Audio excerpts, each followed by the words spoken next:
Hello friends, स्वागत है आपका हमारे चैनल झारखंड स्टडी 99 पर।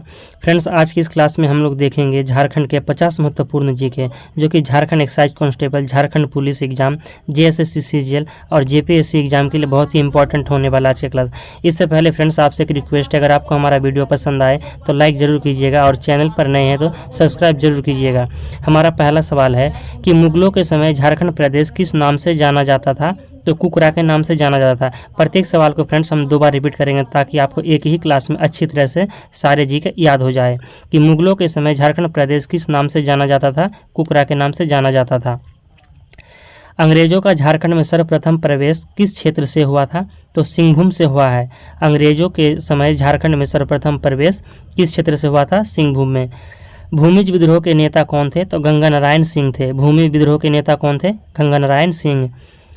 किस आदिवासी में विधवा पुनर्विवाह को मैयारी कहा जाता है? तो कोरवा आदिवासी में।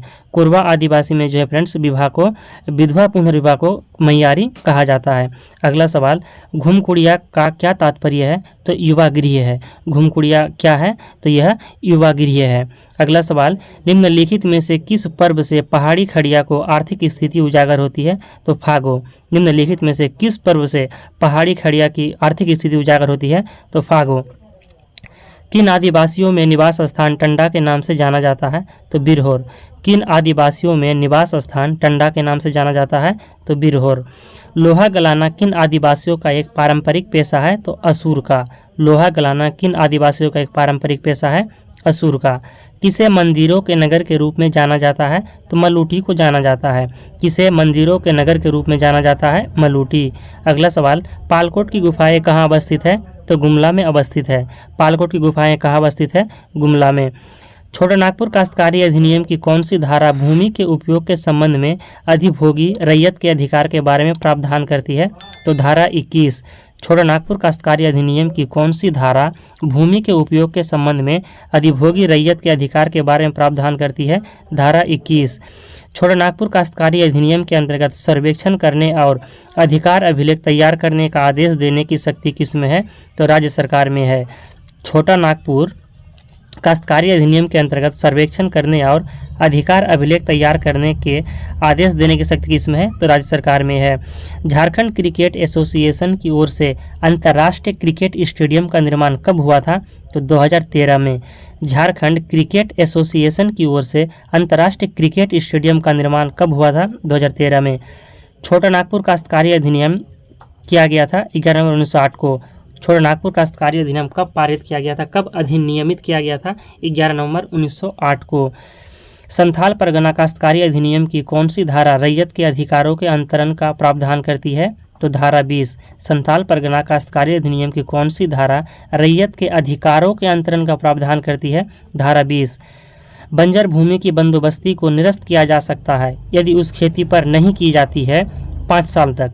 बंजर भूमि की बंदोबस्ती को निरस्त कर दिया जाएगा यदि उस पर 5 वर्ष तक खेती नहीं किया जाता है। तो निम्नलिखित में से कौन काश्तकारी के वर्ग में नहीं आते हैं? तो भुईहरी खूट कट्टीदार जो है यह काश्तकारी के वर्ग में नहीं आते हैं। काश्तकारी के वर्ग में नहीं आते हैं तो भुईहरी खूट कट्टीदार। अगला सवाल, संथाल परगना काश्तकारी अधिनियम के अंतर्गत सभी आवेदन दिए जाएंगे वाद हेतु के उत्पन्न होने के 1 साल के भीतर। संथाल परगना काश्तकारी अधिनियम के अंतर्गत सभी आवेदन दिए जाएंगे वाद हेतु के उत्पन्न होने के 1 साल के भीतर। संथाल परगना काश्तकारी अधिनियम के अंतर्गत पुनर्विलोकन का प्रावधान वर्णित है धारा 60 में। संथाल परगना काश्तकारी अधिनियम के अंतर्गत पुनर्विलोकन का प्रावधान वर्णित किया गया है धारा 60 में। अगला सवाल, संथाल परगना काश्तकारी अधिनियम की कौन सी धारा रैयत भूमि के विनिमय के बारे में प्रावधान करती है?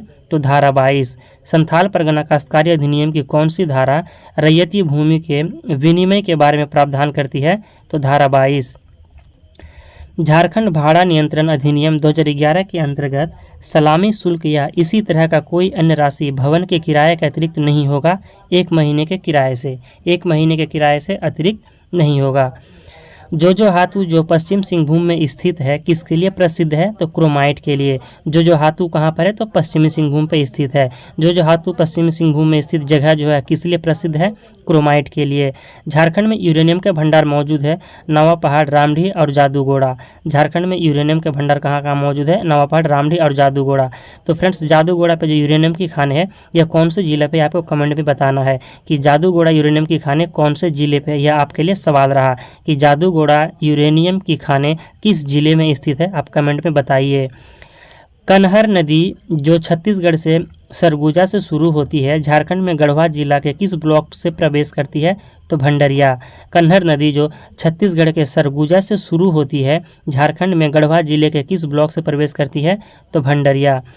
पीपरवार, अशोक सराधु एवं मगध कोयले की खदानें ऊपरी दामोदर घाटी के किस सामुदायिक विकास खंड में स्थित है? तो बड़का गांव में स्थित है। पीपरवार, अशोक सराधु एवं मगध कोयले की खदानें ऊपरी दामोदर घाटी के किस सामुदायिक विकास खंड में स्थित है? बड़का गांव। नगड़ी गांव स्वर्ण रेखा एवं किस नदी के उत्पत्ति के लिए प्रसिद्ध है? जो झारखंड का जो नगड़ी गांव है यह स्वर्ण रेखा और दक्षिणी कोयल नदी के उत्पत्ति के लिए प्रसिद्ध है। दक्षिणी कोयल और स्वर्ण रेखा नदी का उद्गम स्थल है नगड़ी गांव। मोतीझरा जलप्रपात किस नदी पर बना है? तो अजय नदी पर। मोतीझरा जलप्रपात किस नदी पर बना है? अजय नदी पर।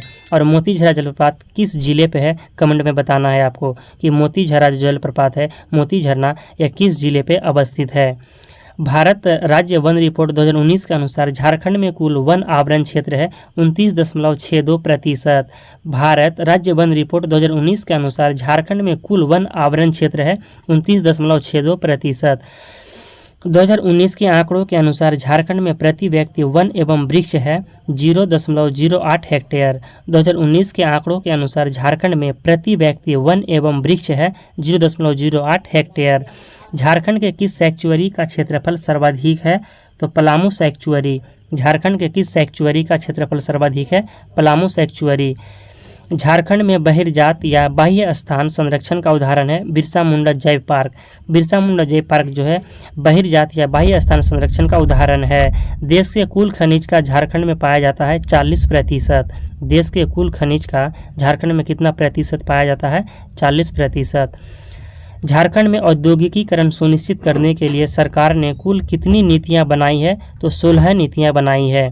झारखंड में औद्योगिकीकरण सुनिश्चित करने के लिए सरकार ने कितनी नीतियां बनाई है? तो 16 नीति। हमारा अगला सवाल है झारक्राफ्ट की स्थापना कब की गई? तो 2006 में की गई है। झारक्राफ्ट की स्थापना कब की गई? 2006 ईस्वी। प्रत्यार्पण एवं पुनर्वास नीति की घोषणा की गई थी 2009 ईस्वी में। प्रत्यार्पण एवं पुनर्वास नीति की घोषणा की गई है 2009 में। पीवीटीजी डाकिया योजना की शुरुआत की गई थी 2017 में। पीवीटीजी डाकिया योजना की शुरुआत की गई थी 2017 में। पीवीटीजी डाकिया योजना संबंधित है आदिम जनजातियों से। पीवीटीजी डाकिया योजना संबंधित है आदिम जनजातियों से। झारखंड निर्यात नीति 2015 के तहत 2020 तक अखिल भारतीय निर्यात में झारखंड का योगदान पहुंचाना है 2% तक पहुंचाना है। झारखंड निर्यात नीति 2015 के तहत 2020 तक अखिल भारतीय निर्यात में झारखंड में योगदान पहुंचाना है 2% तक। Tata Robbins Fraser TRF Tata Robbins Fraser TRF limited का प्रमोशन टाटा स्टील एवं ACC लिमिटेड द्वारा किया गया था। TRF की स्थापना कब हुई? तो 20 नवंबर 1962 को हुई है। वित्त वर्ष 2018-19 के अंत में DVC हाइडल पावर प्लांट्स को कुल स्थापित क्षमता थी 147.2 मेगावाट। वित्त वर्ष 2018 से 19 के अंत में DVC का मतलब होता है Damodar valley corporation. DVC Damodar valley corporation hydel power plants को कुल स्थापित क्षमता थी 147.2 मेगावाट। मूल डीड के अनुसार HEC के पास कितनी एकड़ भूमि है? 7199 एकड़। मूल डीड के अनुसार HEC हैवी इलेक्ट्रॉनिक कॉरपोरेशन के पास HEC के पास कितनी एकड़ भूमि है? 7199।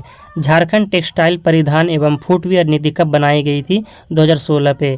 झारखंड टेक्सटाइल परिधान एवं फुटवियर नीति कब बनाई गई थी? 2016 में। जोहार परियोजना में वित्त पोषित एजेंसी है विश्व बैंक। झारखंड पे जो जोहार परियोजना चल रहा है फ्रेंड्स, इसमें वित्त पोषित एजेंसी क्या है? तो विश्व बैंक। विश्व बैंक की स्थापना हुई है 1945 ईस्वी में और विश्व बैंक का मुख्यालय है अमेरिका के न्यूयॉर्क में। विश्व बैंक का मुख्यालय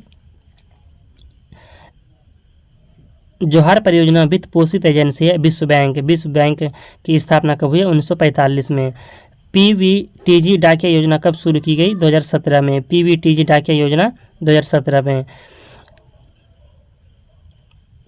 झारखंड में किस जिले में न्यूनतम प्रतिशत क्षेत्र वनों के अंतर्गत है? तो जामताड़ा। झारखंड का कौन सा जिला है जो न्यूनतम वन प्रतिशत है? जामताड़ा। झारखंड के किस पार्क सैक्चुअरी की स्थापना सबसे पहले की गई थी? पलामू सैक्चुअरी। झारखंड वन विभाग द्वारा हर्बल डेमोन्स्ट्रेशन नर्सरी की स्थापना कब की गई है? तो पेटरवार बोकारो में। झारखंड वन विभाग द्वारा हर्बल डेमोन्स्ट्रेशन नर्सरी की स्थापना की गई है तो पेटरवार बोकारो में। झारखंड में झरिया के पश्चात दूसरा सबसे अधिक प्रमाणित कोयला भंडार है उत्तरी कर्णपुरा।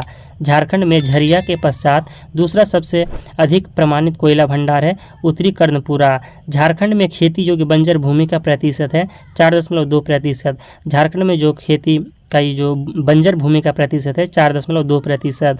तो फ्रेंड्स यहीं पर हम वीडियो को समाप्त करते हैं। अगर आपको वीडियो पसंद आए तो लाइक कीजिए और चैनल पर नहीं तो सब्सक्राइब कीजिए और कमेंट करके आप जरूर बताइएगा आपको हमारा क्लास कैसा लगता है। मिलते हैं नेक्स्ट वीडियो में नेक्स्ट पार्ट 2 लेकर बहुत जल्द। तब तक के लिए जय हिंद।